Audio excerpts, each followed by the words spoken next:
Hello, everyone. Time for Chapter 7, which is called The Sorting Hat. We all know what the sorting hat is going to do. The door swung open at once. A tall, black-haired witch in emerald green robes stood there. She had a very stern face, and Harry's first thought that this was not someone to cross. "The first years, Professor McGonagall," said Hagrid. "Thank you, Hagrid. I will take them from here." She pulled the door wide. The entrance hall was so big you could have fit the whole of the Dursleys' house in it. The stone walls were lit like flaming torches, like the ones at Gringotts. The ceiling was too high to make out, and a magnificent marble staircase facing them led to the upper floors. They followed Professor McGonagall across the flagged stone floor. Harry could hear the drones of hundreds of voices from a doorway to the right. The rest of the school must already be here. But Professor McGonagall showed the first years into a small, empty chamber off the hall. They crowded in, standing rather closer together than they would usually have done, peering about nervously. "Welcome to Hogwarts," said Professor McGonagall. "The start of term banquet will begin shortly, but before you take your seats in the great hall, you will be sorted into your houses. The sorting is a very important ceremony because, while you are here, your house will be something like your family within Hogwarts. You will have classes with the rest of your house, sleep in your house dormitory, and spend free time in your house common room. The four houses are called Gryffindor, Hufflepuff, Ravenclaw, and Slytherin. Each house has its own noble history, and each has produced outstanding witches and wizards. While you are at Hogwarts, your triumphs will earn your house points, while any rule breaking will lose house points. At the end of the year, the house with the most points is awarded the House Cup, a great honor. I hope each of you will be a credit to whichever house becomes yours. The sorting ceremony will take place in a few minutes in front of the rest of the school. I suggest you all smarten yourselves up as much as you can while you are waiting." Her eyes lingered for a moment on Neville's cloak, which was fastened under his left ear, and on Ron's smudged nose. Harry nervously tried to flatten his hair. "I shall return when you are ready," said Professor McGonagall. "Please wait quietly." She left the chamber. Harry swallowed. "How exactly do they sort us into houses?" asked Ron. "Some sort of test, I think. Fred said it hurts a lot, but I think he was joking." Harry's heart gave a horrible jolt. A test? In front of the whole school? But he didn't know any magic yet. What on earth would he have to do? He hadn't expected something like this the moment they arrived. He looked around anxiously and saw that everyone else looked terrified too.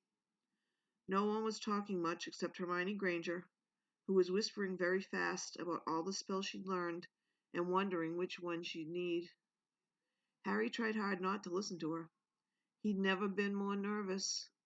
Never, not even when he had to take a school report home to the Dursleys, saying that he somehow turned his teacher's wig blue. He kept his eyes fixed on the door. Any second now, Professor McGonagall would come back and lead him to his doom. To his doom. Worse than his doom. Then something happened that made him jump about a foot in the air. Several people behind him screamed. "What the?" he gasped. So did the people around him. About 20 ghosts had just streamed through the back wall. Pearly white and slightly transparent, they glided across the room, talking to one another, and hardly glancing at the first years. They seemed to be arguing. What looked like a fat little monk was saying, "Forgive and forget, I say.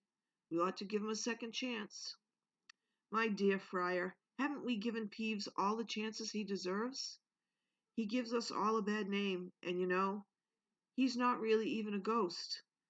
I say, what are you all doing here?" A ghost wearing a ruff and tights had suddenly noticed the first years. Nobody answered. "New students," said the fat friar, smiling around at them. "About to be sorted, I suppose." A few people nodded mutely. "Hope to see you in Hufflepuff," said the friar. "My old house, you know." "Move along now," said a sharp voice. "The sorting ceremony's about to start." Professor McGonagall had returned. One by one, the ghosts floated away through the opposite wall.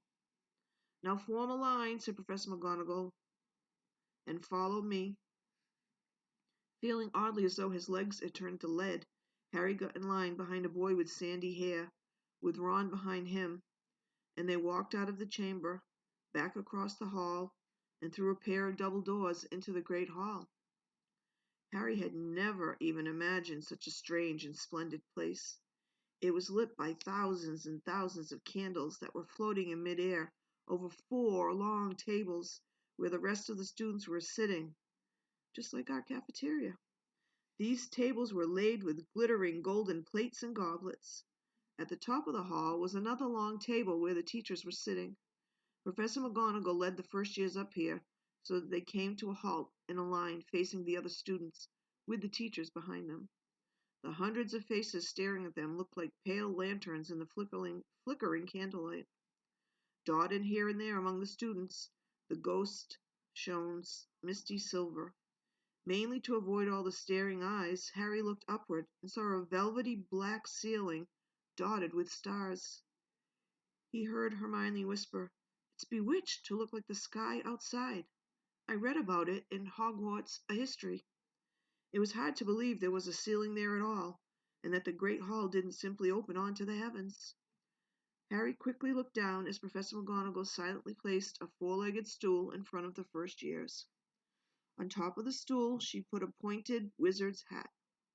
This hat was patched and frayed and extremely dirty.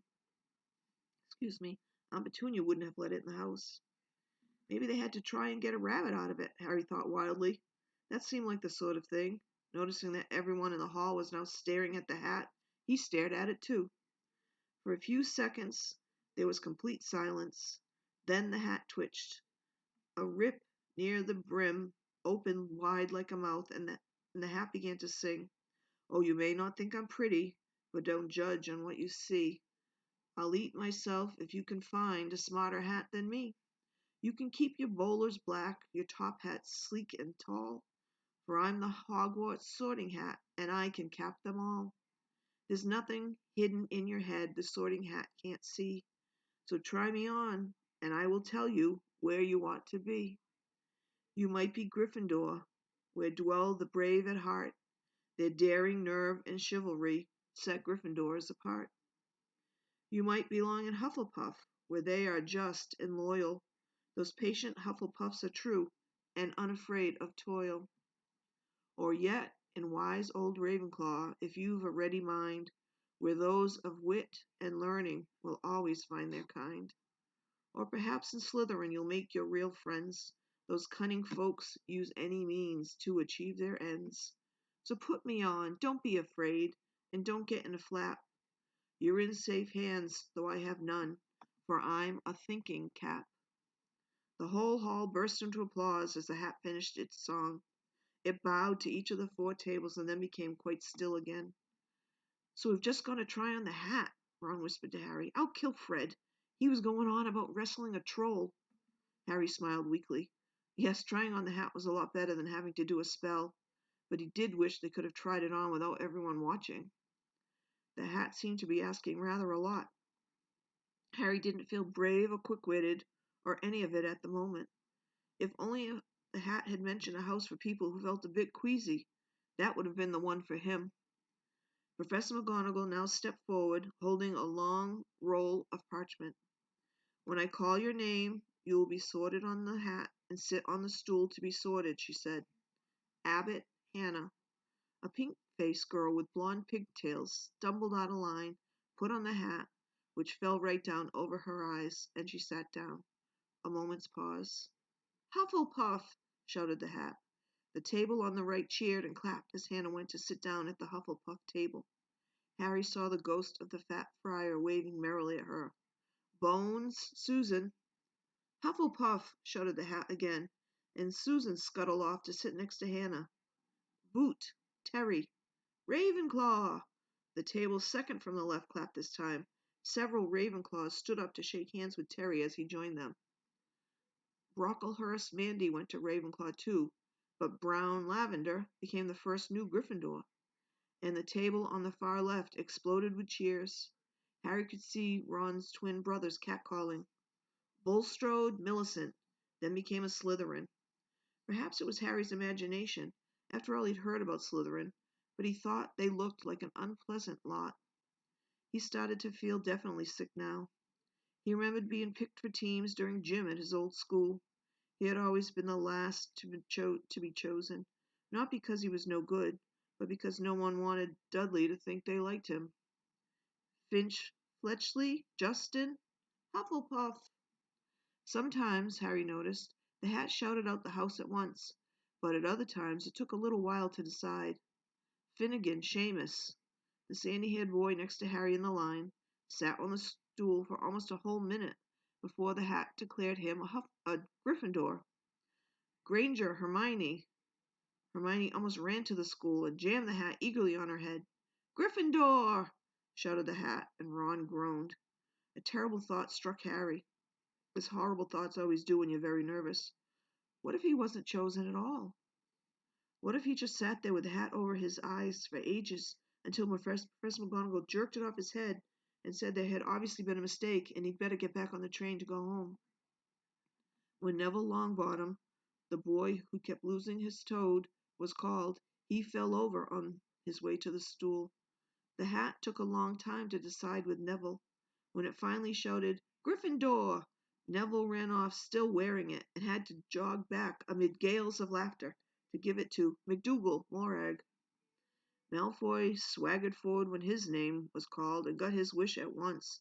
The hat had barely touched his head when it screamed, Slytherin! Malfoy went to join his friends Crabbe and Goyle, looking pleased with himself. There weren't many people left now.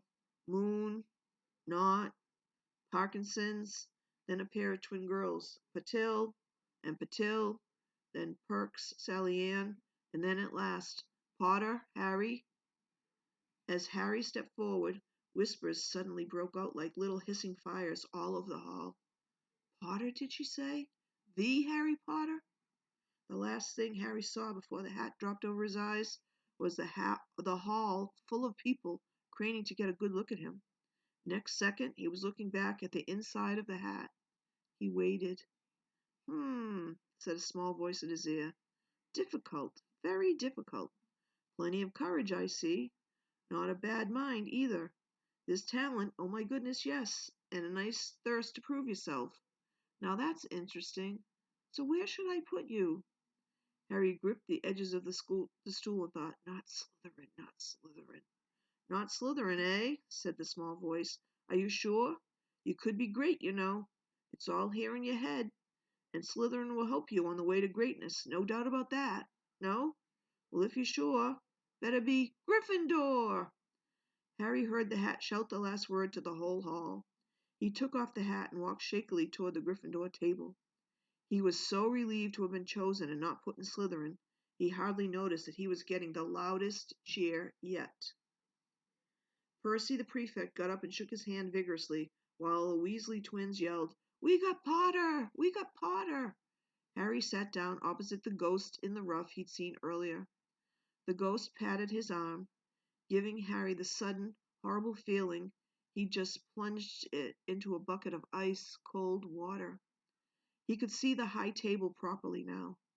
At the end nearest him sat Hagrid, who caught his eyes and gave him the thumbs up. Harry grinned back, and there in the center of the high table, in a large gold chair, sat Albus Dumbledore.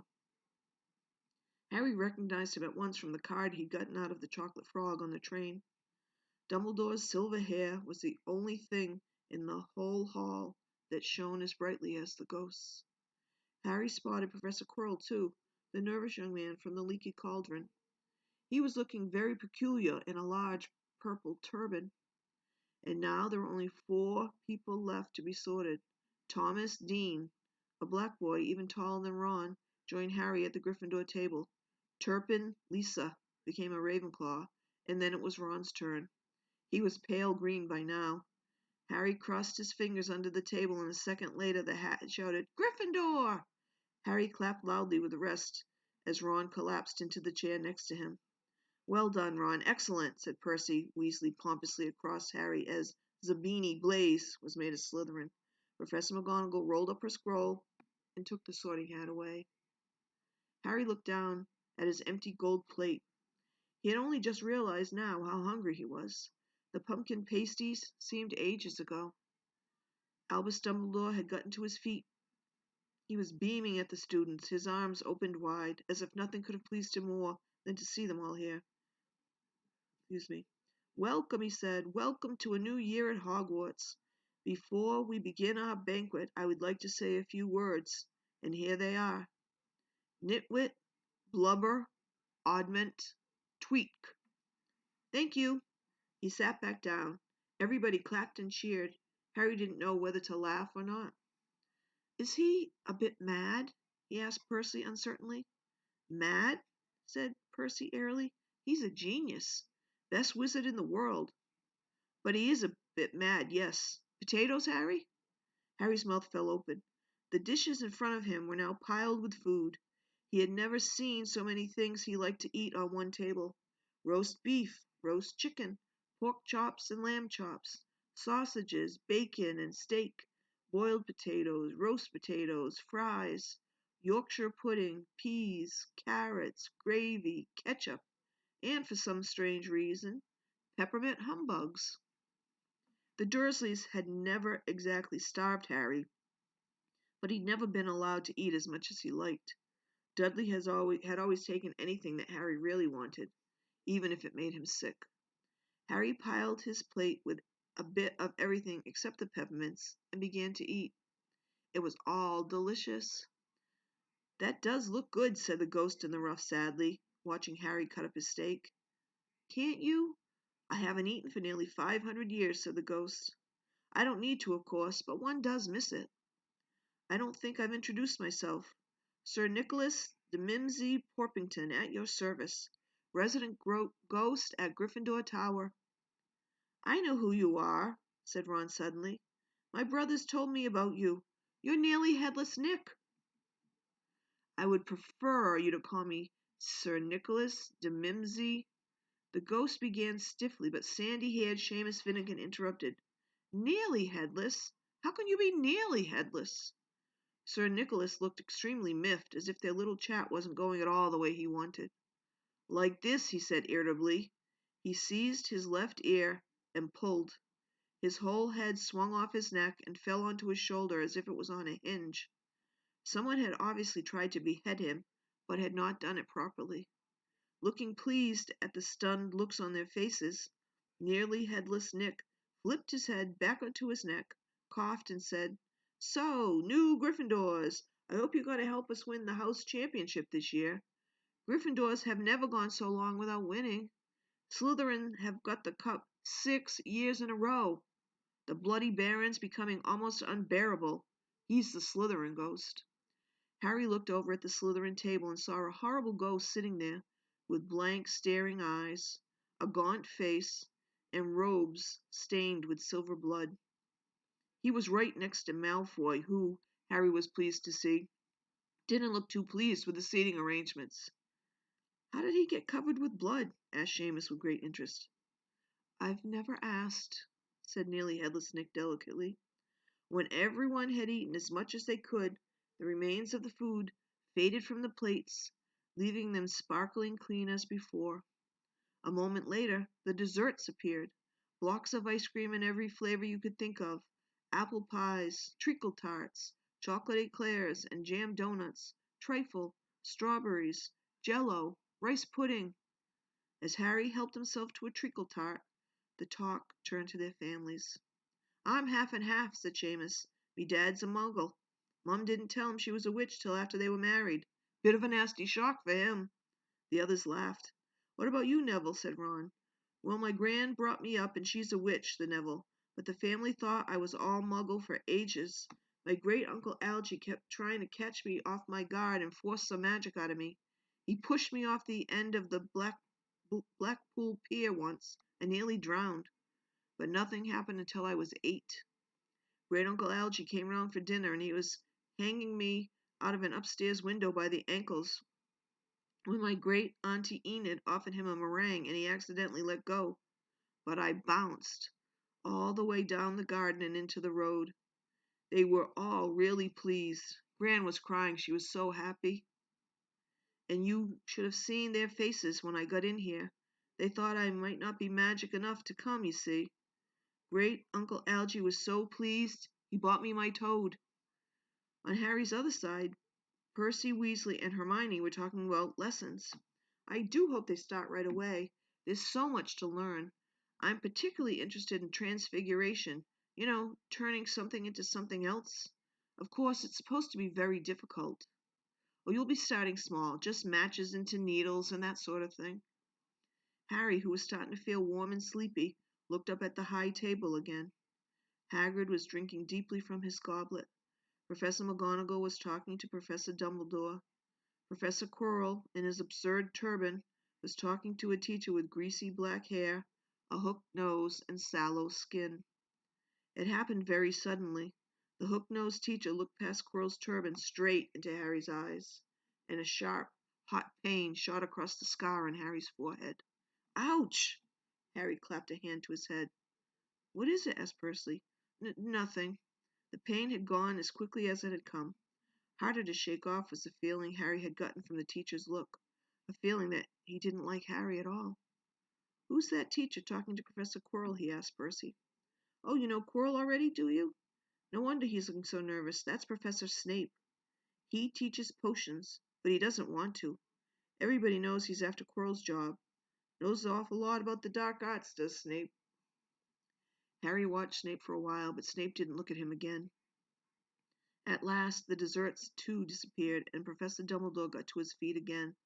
The hall fell silent. Ahem.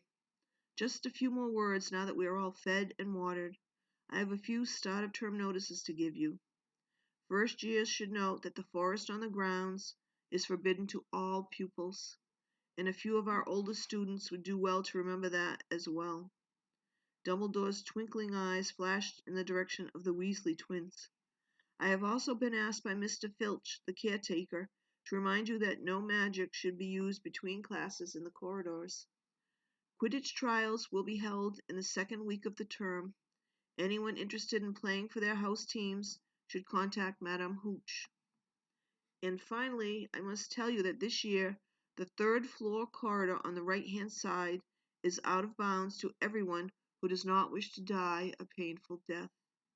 Harry laughed, but he was one of the few who did. He's not serious? He muttered to Percy. Must be, said Percy, frowning at Dumbledore. It's odd, because he usually gives us a reason why we're not allowed to go somewhere. The forest's full of dangerous beasts, everyone knows that. I do think he might have told us prefects, at least. And now, before we go to bed, let us sing the school song, cried Dumbledore. Harry noticed that the other teachers' smiles had become rather fixed. Dumbledore gave his wand a little flick, as if he was trying to get a fly off the end, and a long golden ribbon flew out of it, which rose high above the tables and twisted itself snake-like into words. Everyone picked their favorite tune, said Dumbledore, and off we go. And the school bellowed, Hogwarts, Hogwarts, Hoggy-Warty Hogwarts, teach us something, please. Whether we be old and bald, or young with scabby knees, our heads could do with filling with some interesting stuff, for now they're bare and full of air, dead flies and bits of fluff. So teach us things worth knowing, bring back what we've forgot. Just do your best, we'll do the rest, and learn until our brains all rot. Everybody finished the song at different times. At last, only the Weasley twins were left singing along to a very slow funeral march. Dumbledore conducted their last few lines with his wand, and when they had finished, he was one of those who clapped loudest. Ah, music, he said, wiping his eyes, a magic beyond all we do here. And now, bedtime. Off you trot. The Gryffindor first years followed Percy through the chattering crowds, out of the great hall, and up the marble staircase. Harry's legs were like lead again, but only because he was so tired and full of food. He was too sleepy even to be surprised that the people in the portraits along the corridors whispered and pointed as they passed, or that twice Percy led them through doorways hidden behind sliding panels and hanging tapestries. They climbed more staircases, yawning and dragging their feet, and Harry was just wondering how much farther they had to go when they came to a sudden halt. A bundle of walking sticks was floating in midair ahead of them, and as Percy took a step toward them, they started throwing themselves at him. Peeves, Percy whispered to the first chairs. A poltergeist. He raised his voice. Peeves, show yourself. A loud, rude sound, like the air being let out of a balloon, answered. Do you want me to go to the Bloody Baron? There was a pop, and a little man with wicked dark eyes and a wide mouth appeared, floating cross-legged in the air, clutching the walking sticks. Ooh, he said with an evil cackle. Ickle firsties, what fun!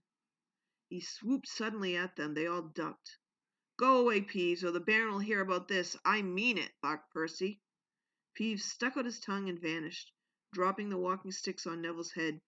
They heard him zooming away, rattling coats of armor as he passed. You want to watch out for Peeves, said Percy as they set off again. The Bloody Baron's the only one who can control him. He won't even listen to us prefects. Here we are. At the very end of the corridor hung a portrait of a very fat woman in a pink silk dress. Password, she said. Caput Draconis, said Percy, and the portrait swung forward to reveal a round hole in the wall. They all scrambled through it. Neville needed a leg up, and found themselves in the Gryffindor common room, a cozy, round room full of squashy armchairs. Percy directed the girls through one door to their dormitory, and the boys through another. At the top of a spiral staircase, they were obviously in one of the towers, they found their beds at last. 5 4-posters hung with deep red velvet curtains. Their trunks had already been brought up. Too tired to talk much, they pulled on their pajamas and fell into bed. Great food, isn't it? Ron muttered to Harry through the hangings. Get off, Scabbers. He's chewing my sheets. Harry was going to ask Ron if he'd had any of the treacle tart, but he fell asleep almost at once. Perhaps Harry had eaten a bit too much, because he had a very strange dream. He was wearing Professor Quirrell's turban, which kept talking to him, telling he must transfer to Slytherin at once, because it was his destiny. Harry told the turban he didn't want to be in Slytherin. It got heavier and heavier. He tried to pull it off, but it tightened painfully, and there was Malfoy, laughing at him as he struggled with it. Then Malfoy turned into the hook-nosed teacher, Snape, whose laugh became high and cold. There was a burst of green light, and Harry woke, sweating and shaking. He rolled over and fell asleep again, and when he woke the next day, he didn't remember the dream at all. And that's the end of chapter 7. Have a good one now. Bye.